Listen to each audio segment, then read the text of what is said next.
Little Amy was only 9 years old when her Uncle Stanley died. It was difficult for her to cope with this terrible death, as she spent most of her summer vacation days with her loving uncle. Amy's father had always worked long hours, and Uncle Stanley was the father figure in her life.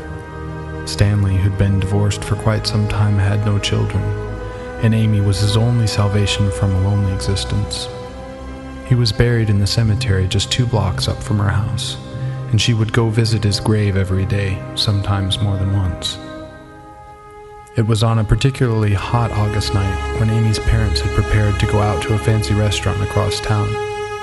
Both being hard-working professionals and leading a busy life, they felt they'd owed themselves this rare treat. They were running late to make their 8 o'clock reservation. Paul, Amy's older brother, was scheduled to show up at 7:30 to babysit Amy, but had not yet arrived. Seeing that her parents were running late, Amy assured them that she would be fine waiting by herself. She then hurried them to go out and have a good time. They both kissed her goodbye and drove off. Amy was so involved playing with her dolls that she hadn't noticed how fast the time was flying by. Paul had not yet arrived. As the big chime clock in the living room struck 11, distant thunder was heard. Amy began to be scared. This unlikely summer storm was growing louder and mightier by the minute. She took her dolls with her and ran to her parents' bedroom and pulled the blankets over her head. She lay there shivering when suddenly a deafening thunderclap exploded and a brilliant lightning flash illuminated the whole house. The power in the house went dead. Amy picked up the phone receiver to try and call her parents' cell phone, but the phone line was dead as well. The following minutes were eerily quiet. Nothing was heard but the wind blowing in the trees. Amy started crying. Then, to her surprise, the phone rang. Hoping it was either her parents or her brother Paul, Amy hurriedly picked it up. "Hello?" she said in a shaky voice. The line still seemed dead. Had she just imagined the phone ringing seconds earlier? "Hello, Mom?" she asked again. Then, sounding faint and distant, a familiar voice was heard over the phone line. It was Uncle Stanley's voice.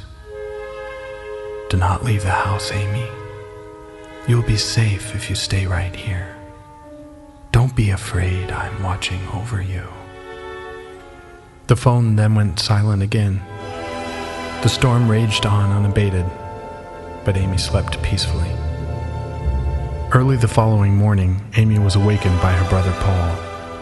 As he picked her up off of the bed, she could see through the bedroom window the neighborhood was demolished.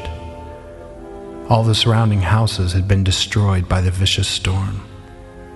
Paul explained that his car had broken down and he'd been stuck on the highway for most of the night. He said that he had some bad news. They would never see their parents again. He told her they were both killed in a horrible car accident on their way home. "It's a miracle you survived the storm," Paul said with tears in his eyes. Weeping uncontrollably, Amy choked out her story of the strange phone call she'd gotten from Uncle Stanley. Paul comforted his little sister, but suspected she was in a state of shock. And yet, as they were walking out of the house, he looked up and noticed something strange. The phone line from the house was entirely intact out to the first pole on the street, but then it dropped at an angle, continuing straight into the cemetery. The end of the broken line was wrapped around the tombstone at Uncle Stanley's grave.